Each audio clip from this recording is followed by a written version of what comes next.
April 23rd, and our reading lesson today is going to be a mixture of our big book on Munching Millie. We're going to be talking about character inferences today, and then we will be reading our decodable book. So we're going to go ahead now and take a look at Munching Millie. So here we have Munching Millie, the big book. I'm not going to go through and read the whole story again. If you're interested in reading the story again or hearing the story again, you can go back to Monday's lesson, Tuesday's lesson. So this is, today's lesson is going to be focusing on inferences about characters. So I'm going to go through this describing first. So think about characters. Think about the different characters that we've talked about throughout this last unit in different stories. Think about Marcus and what kind of a person he was in the story. What did he do? What was he like? And because of the jobs and what he did to raise the money for his mom, it told us a lot about him as a person. So now we're going to be turning to page 7 in our book. Forwarding, I'll let you go ahead and glance through the story. This talks about all the things that Millie was munching that she was not supposed to be munching. And then as we get to page 7, this is when we had the change in the story where the father wanted to get rid of Millie and the children did not. So the question then is, on page 7, what do the children's actions show about them? So their actions were, they said no, they didn't want to get rid of Millie, and then they came up with the list. So over here on this page, we see the list of jobs that Millie can do for their neighbors. So I read that the children make a plan to keep Millie and that they ask their neighbors for jobs for her to do. They make a list.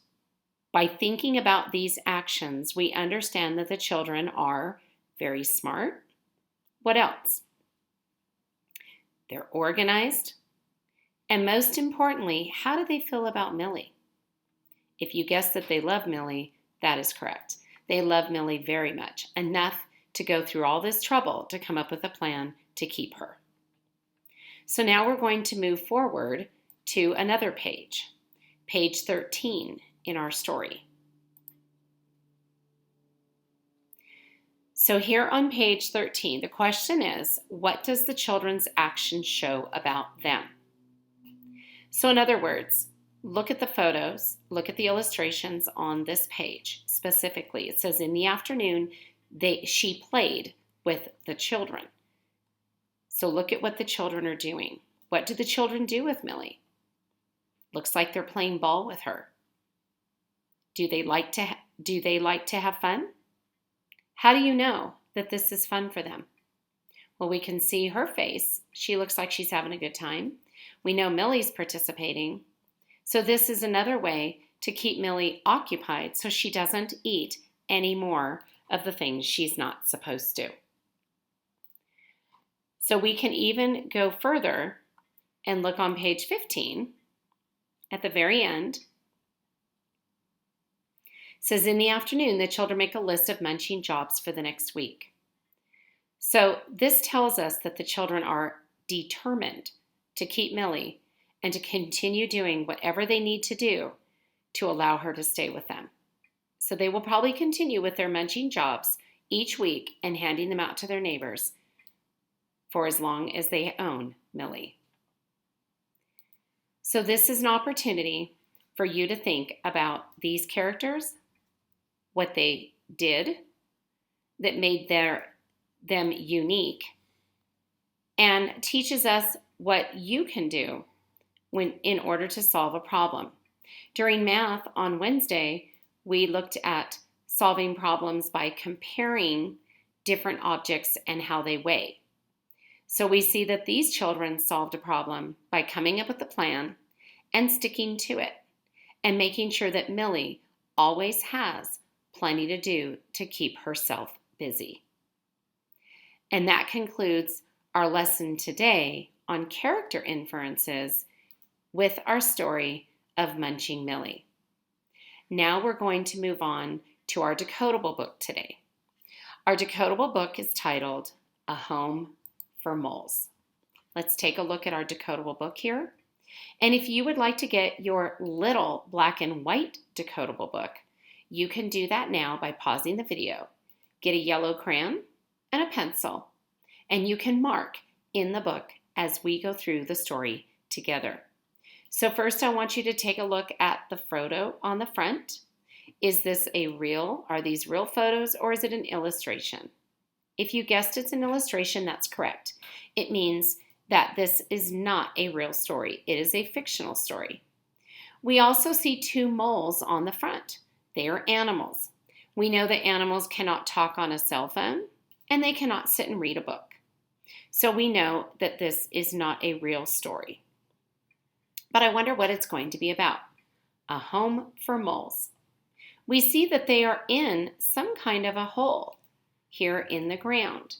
And it looks like they have lots of furniture here. I wonder how they got that furniture in there. What are some things you might be wondering about, boys and girls? Make a prediction of what you think the story might be about. And now we're going to go through the story together. First, going through a review of our sight words for this week, this unit.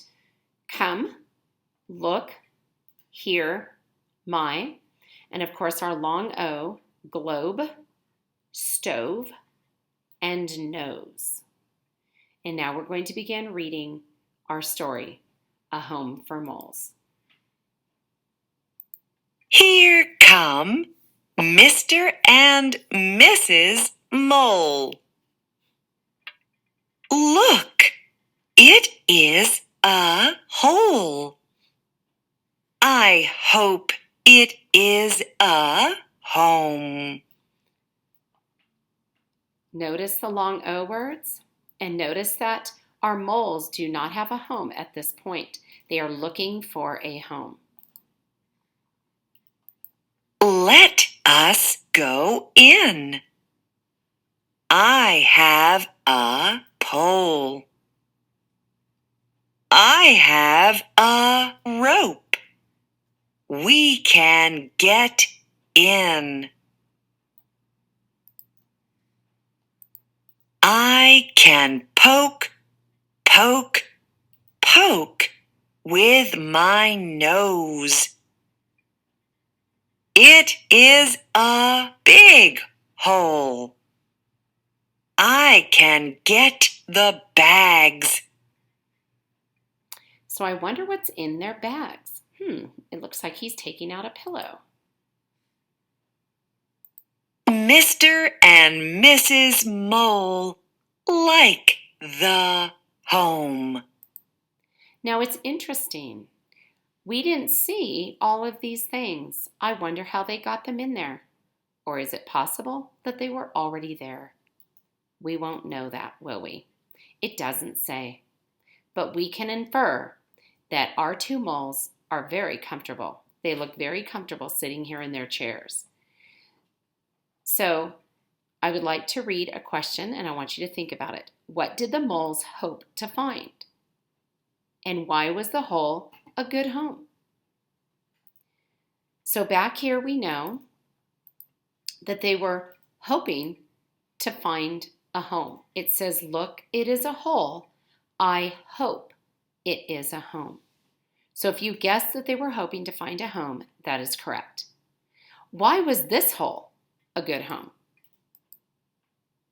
Well, looking at the end, seeing all these things in here, we can infer that this is a very good home for our Mr. and Mrs. Mole because they have chairs that look very comfortable. They have a rug. They have a table with some teacups or coffee.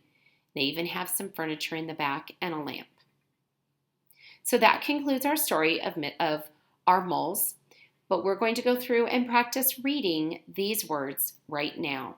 So I'm going to have you read them with me, or you can repeat after me. Starting here, we have nose, poke, pole, rope, hole, home, hope, and mole. If there are some lessons during this week for our language or for our phonics, you can always come back to this little decodable book if you need to list long O words, and you can list these words here. You can use this to help you. Then it says, can you find these words in the book? Come, here, look, and my are the sight words for this unit.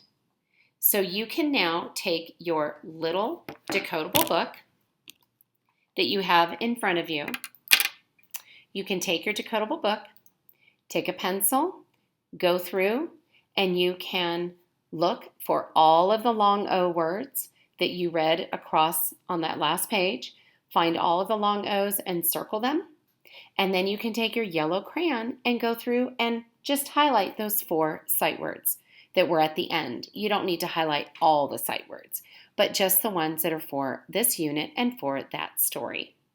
So that is one advantage of you having your little black and white books at home, and you can do that after you turn off this video. So that concludes our phonics lesson for today for long O.